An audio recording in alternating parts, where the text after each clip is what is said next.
सबको क्या चाहिए? सुख। सबको क्या चाहिए? आनंद। और वो आनंद देने वाली यदि कोई चीज आयुर्वेद में है, आयुर्वेद की चिकित्सा में, पंचकर्म के हॉस्पिटल्स में सबसे ज्यादा यदि प्रैक्टिस में कोई चीज आती है पंचकर्मा में, वो आती है शिरोधारा। आज हम बात कर रहे हैं शिरोधारा पर। सबसे पहले आपसे जानना चाहेंगे कि शिरोधारा है क्या? शिरोधारा दो शब्दों से बना है। शिरो मीन्स सिर, धारा means continuous flow of any medicated oil और मिल्क और घी। जब ये दोनों शब्द मिलते हैं तो इसको बोलते हैं हम शिरोधारा। जैसे नाम से सिद्ध हो रहा है कि कहाँ करते हैं इसको? सिर पे करते हैं। और इसको मैं थोड़ा आध्यात्मिक पक्ष देना चाहूँगा कि शिरोधारा क्यों करनी है। शिरोधारा ऐसे करनी कि हमारी जो शरीर की बनावट है वो 5 कोशों से बनी है। पहला प्राणमय कोश, दूसरा अन्नमय कोश, तीसरा मनोमय कोश, चौथा विज्ञानमय कोश और 5वां आनंदमय कोश। अब देखो नामों से ही सिद्ध हो रहा है कि प्राणमय कि हमारा जीवन, प्राण, अन्न जो हम भोजन करते हैं वो जहाँ संचित होता है जाके, जहाँ पाचन होता है वो अन्नमय कोश, फिर मनोमय कोश, फिर विज्ञान में जहाँ हमारी इंटेलेक्चुअल लेवल काम करती है, और सबके बाद क्या मिलता है? आनंद मिलता है। तो इन सब कोशों को यदि कोई चीज़ पोषण देती है वो है शिरोधारा।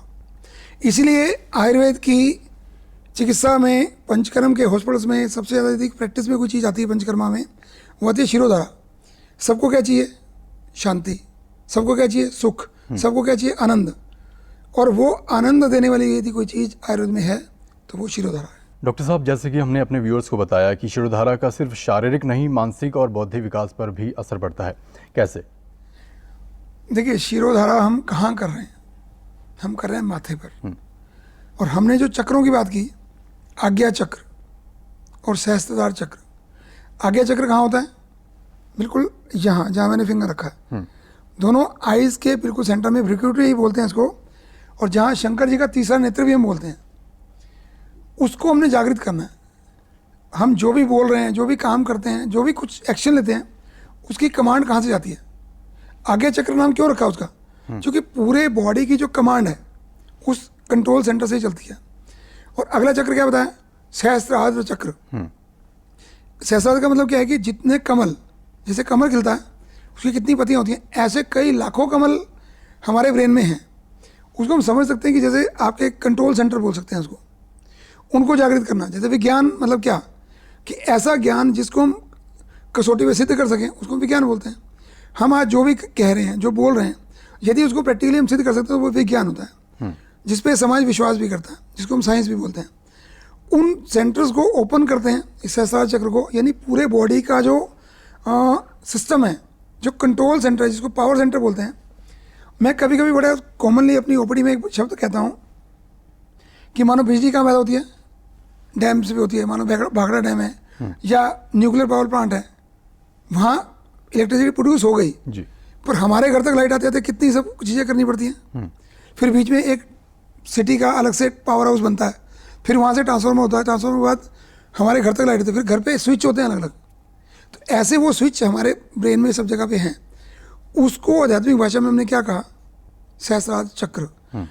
शिरोधारा क्या करती है कि आज्ञा चक्र प्लस सहस्त्रार चक्र को पोषण देती है, उसकी जो एक्टिविटीज़ है उसको स्ट्रॉन्ग करती है। जब वो स्ट्रॉन्ग करोगे तो क्या होगा? आपका मानसिक विकास भी होगा और बौद्धिक विकास भी होगा। जीवन में जो आप करना चाह रहे हैं वो सब एक्शंस आप कर पाएंगे। कॉन्फिडेंस आप में बढ़ेगा। यदि ब्रेन स्ट्रॉन्ग है, यदि कॉन्फिडेंस है आपके अंदर, तो कोई भी काम आप करना चाहें तो वो कर सकते हैं। और यदि कॉन्फिडेंस नहीं है तो क्या करेंगे? कुछ भी नहीं।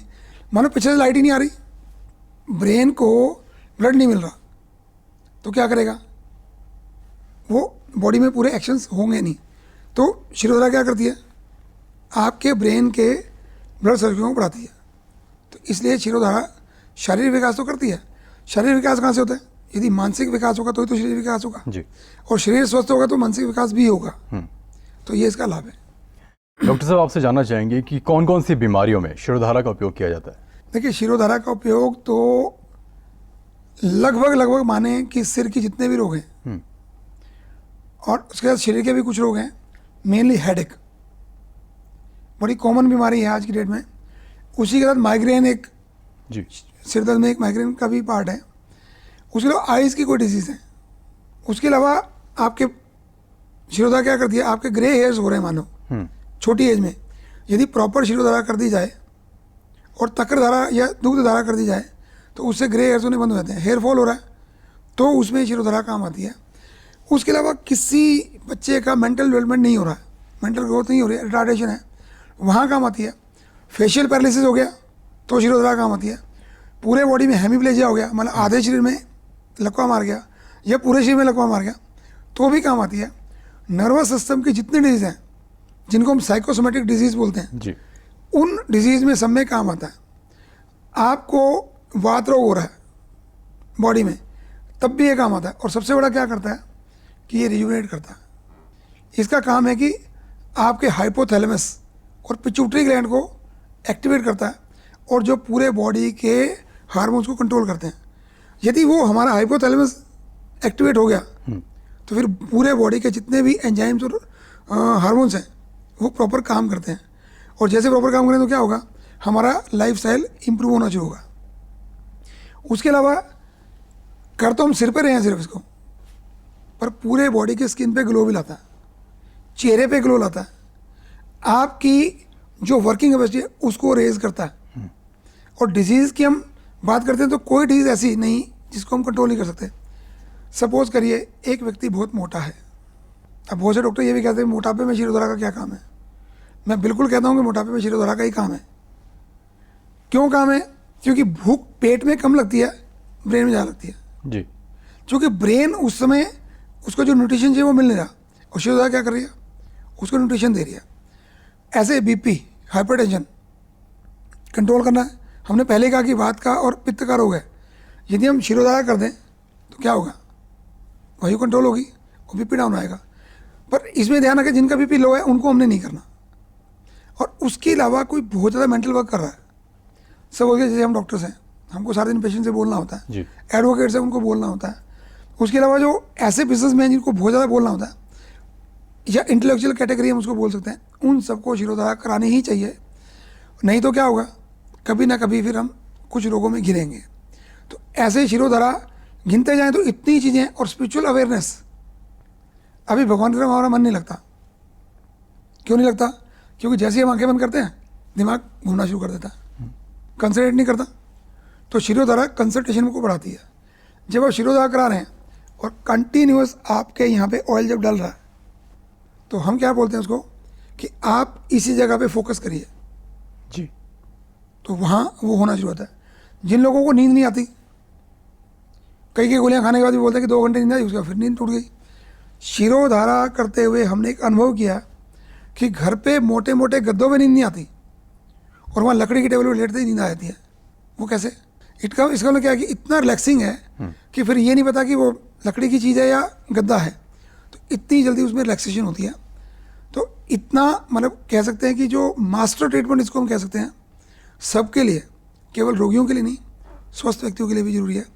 इसको बच्चे से लेके बूढ़े तक कोई भी करा सकता है।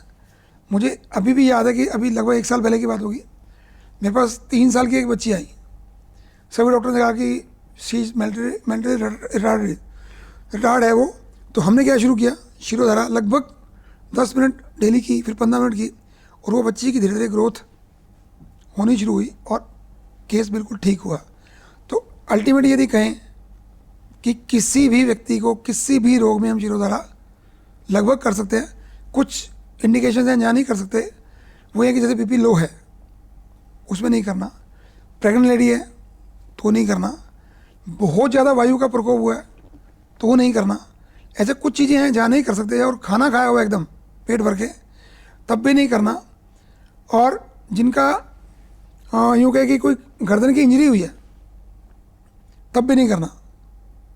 एक बार तो भूल गया, गर्दन से याद आया मुझे कि जिनको सर्वाइकल का रोग है जी, उनको शिरोधारा जरूर करानी चाहिए। तो ऐसे शिरोधारा आप गिने, हम गिन भी नहीं पा रहे हैं कि कितने रोग बताएं, हर बीमारी का हमारी किया जा सकता है। कोई मेंटली अनफिट है या फिर हम कहें कि पागल है कोई, तो उसके लिए भी क्या शिरोधारा का कोई यूज़ है?